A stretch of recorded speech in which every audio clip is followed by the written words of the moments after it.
Welcome to the class of social science. In today's class, let us continue the history chapter, the Mughals and the Marathas. Students, in last class, we discussed about the famous ruler of Mughal dynasty, Shah Jahan, and his son, Aurangzeb, and also we discussed about the contributions of Mughals to the field of administration. In today's class, let us continue the contributions of Mughal to other fields. Okay, and first of all, we will discuss about the revenue system. What are the contributions of Mughal to the field of revenue? That we will discuss first. Revenue system. What was the revenue system of Mughals? During the time of the Mughal rule in India, majority of people were farmers. Okay, majority of people of Mughal Empire were farmers.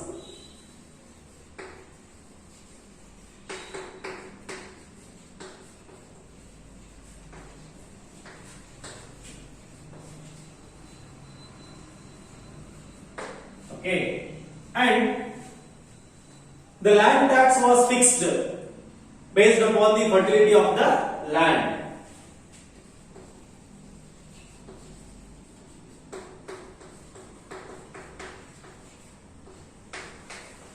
Okay, based upon the fertility of the land, land tax was fixed by the king or emperor or Badshah in the Mughal Empire. And the agricultural lands was measured.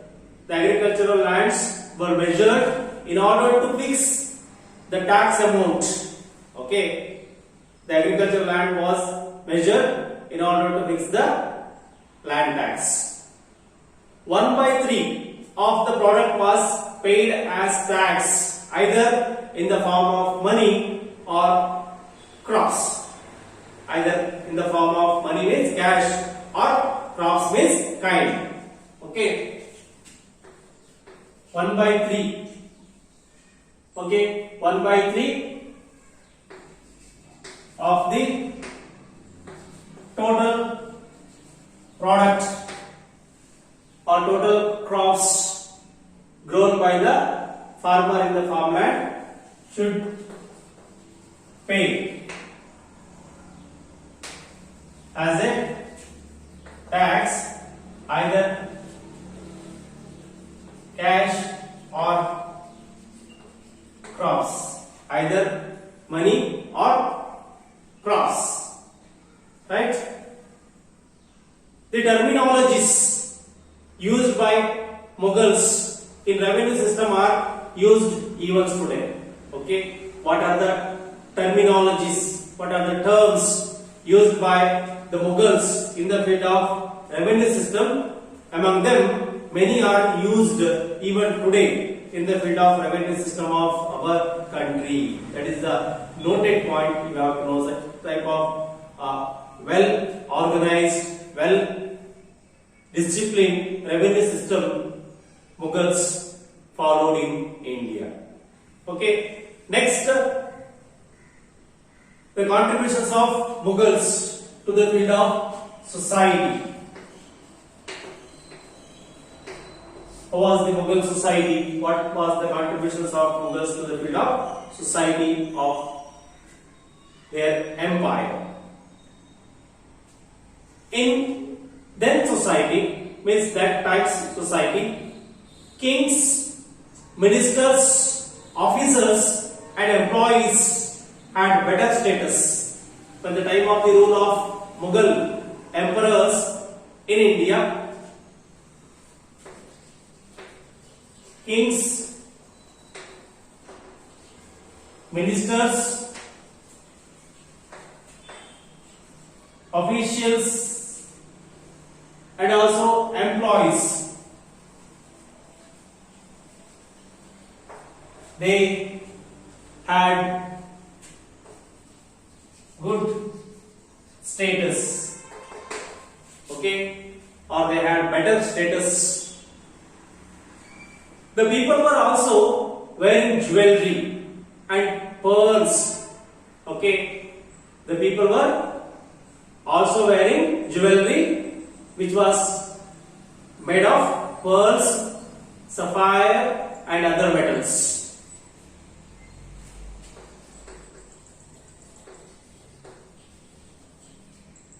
People also wear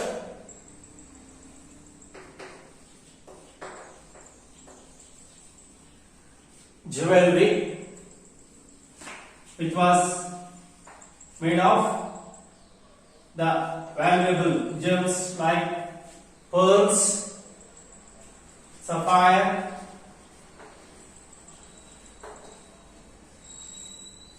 and other metals. Okay.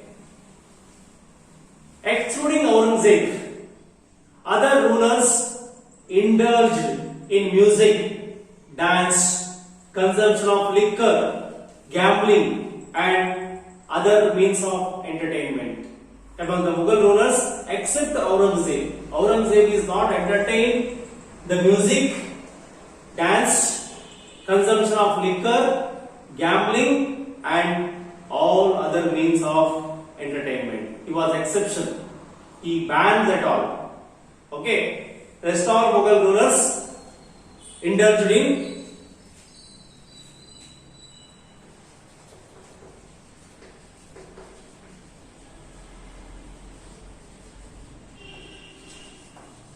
except Aurangzeb, all other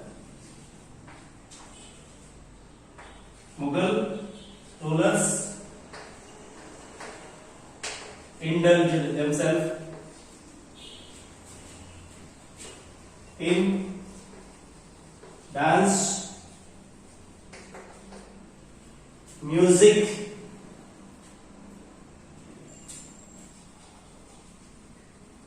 consumption of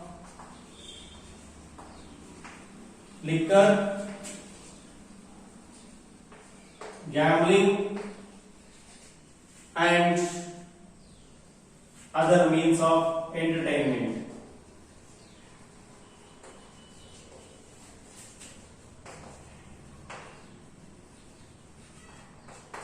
Okay.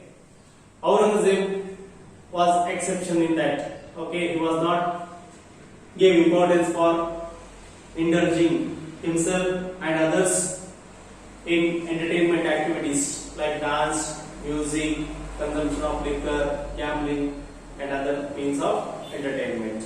Okay. Then during the time of the Mughal rule in India, farmers' life was in misery due to heavy land tax. Okay. Farmers' life was in misery due to heavy land tax. Land tax was very heavy. Because of that reason, farmers are leading a life of misery. They are not leading a life of happy. Okay. Inefficient policies of the rulers also one reason for the misery of the farmers of Mughal Empire. Right? Inefficient policies of the rulers and interference of middlemen.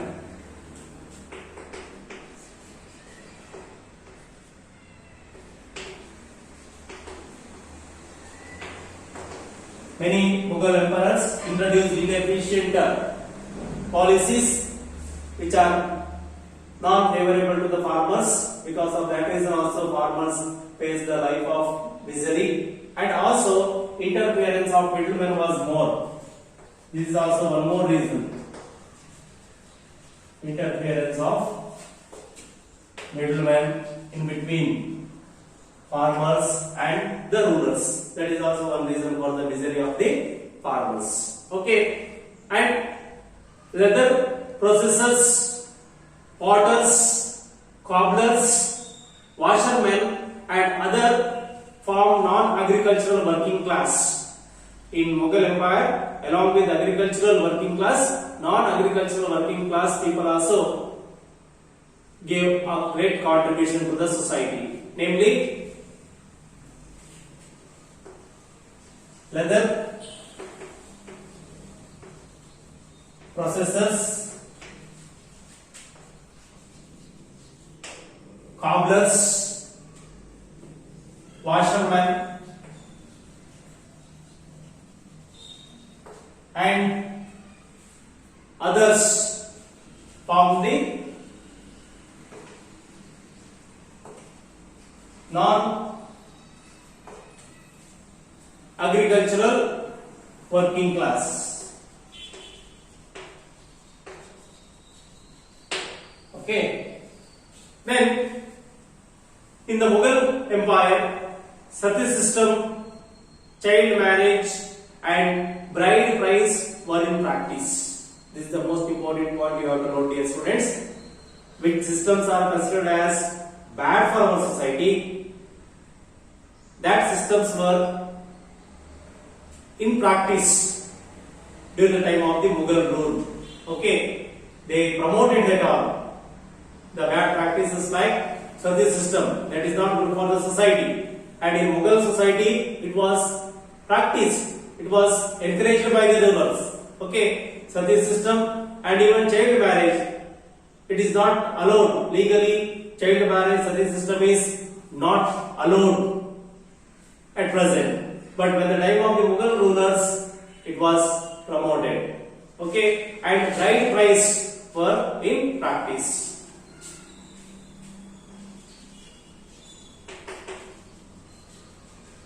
Sati system,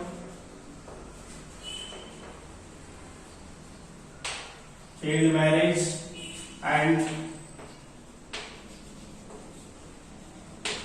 bride price were in practice. Okay, these are the important information about the contributions of Mughals to the field of society in their kingdom. Next, we have to move to the concept of the contributions of Mughals to the field of economics. Right? Contributions of Mughals to the field of economics. How was the economic system of Mughals? That we have to discuss now. Since North India had many rivers, cultivable land was available naturally. Students, you all know that the North India had many perennial rivers and also seasonal rivers. Because of the existence of that river system, almost entire North India is having more cultivable land. Okay, cultivable land was available naturally in North India. A good system of irrigation aided the growth of agriculture. Okay, rivers aided for the growth of agriculture. Okay, irrigation is possible. All types of irrigations are developed in North India, so that helped the development of or agricultural growth. Okay, there were many government factories in North India. There were many government factories.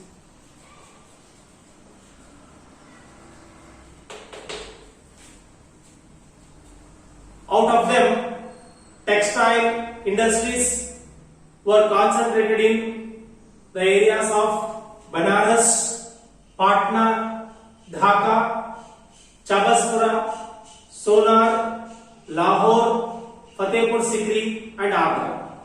Okay, in these places textile industries were concentrated during the time of the Mughal rule. Textile industries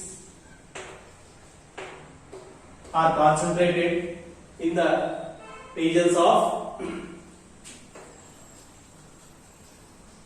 Banaras, Patna, Dhaka, Chabaspura,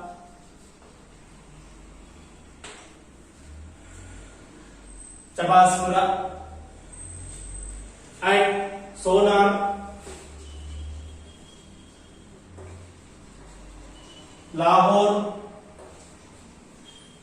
Agra, Fatehpur Sikri, and in other places of North India. The Mughal emperor, the greatest ruler among the Mughals, Akbar, supported the shawl and carpet weaving works. Okay? Akbar supported the weaving of shawl and carpet. The weaving work of shawl and carpet was supported by the Mughal emperor Akbar. Okay, and during the reign of Mughals, apart from the internal trade relationships were there with other countries of Asia and Europe.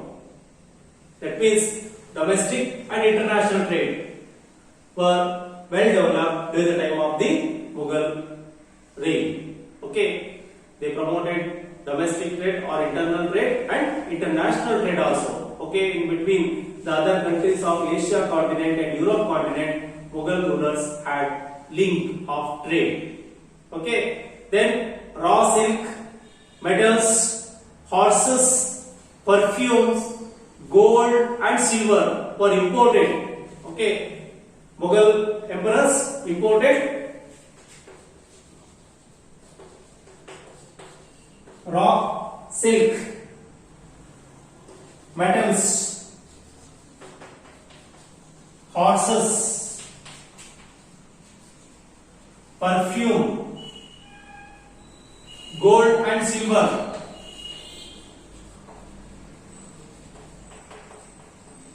These items are imported from other countries. Okay, and Mughals exported some goods to other countries of Asia continent and Europe continent. That are cotton, cotton cloths. Cotton cloths are exported from India to other countries of the world. Okay, pepper,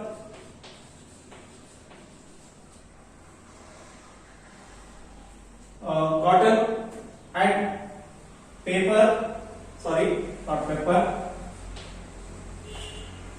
paper also exported, opium, one more item exported to the foreign countries, and woolen cloths.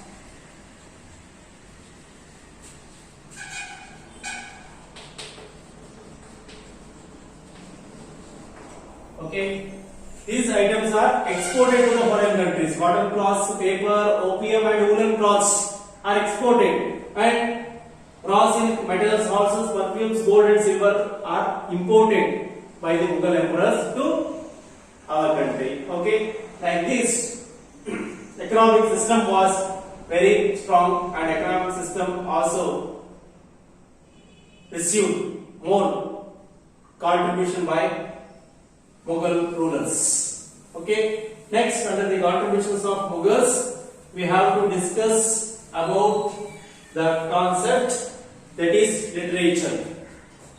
Contributions of Mughals to the field of literature. Okay, during the Mughal period, many books were written in Persian, Arabic, Turkish, Hindi and Sanskrit languages. Many books were written, many literary works are done in the languages of Persian, Arabic, Turkish, Hindi and Sanskrit. Okay, in these all languages, literary works are done by the scholars. Babur and Jahangir, the Mughal emperors, namely Babur and Jahangir, they were scholars and they wrote their autobiographies. Okay, Babur wrote the autobiography, that is Babarnama.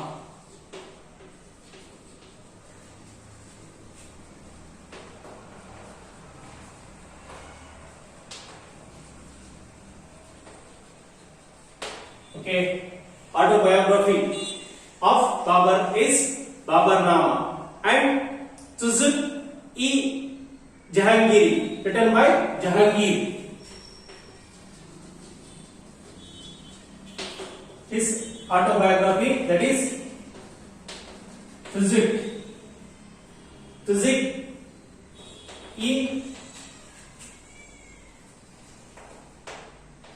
Jahangiri. This is the autobiography of Jahangir.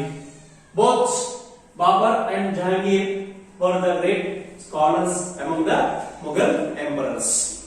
Okay. Abul Fazl, who was in Akbar's court, the famous scholar, namely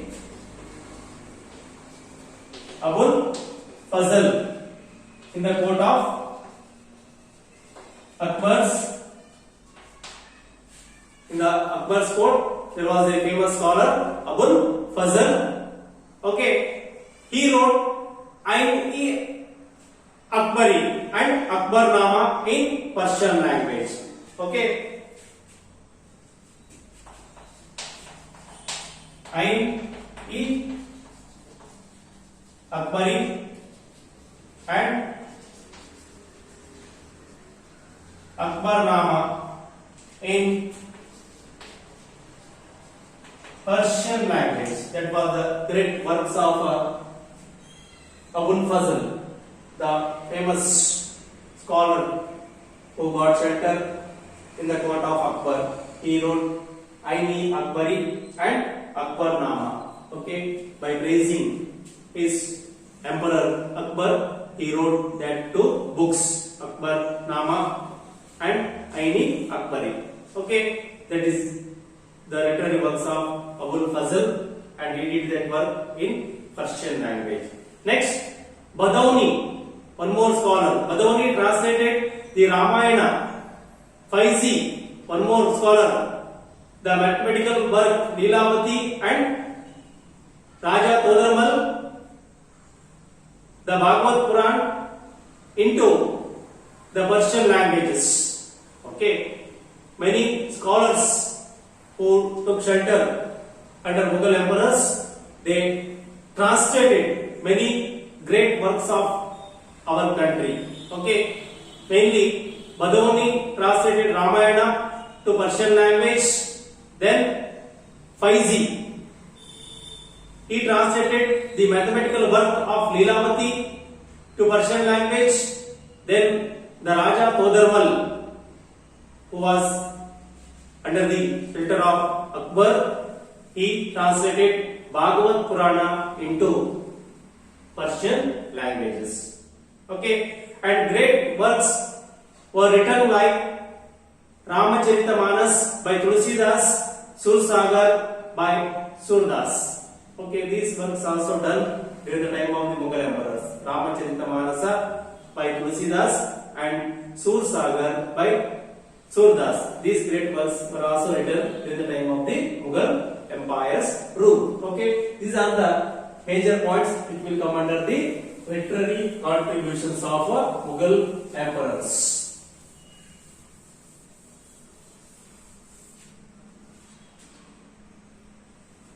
Okay, next we have to move to the contributions of Mughals to the field of art and architecture, and contributions of Mughals to the field of painting, and after that we have to move to the one more dynasty, that is Marathas. Okay, that all information we will discuss in the next class. Thank you.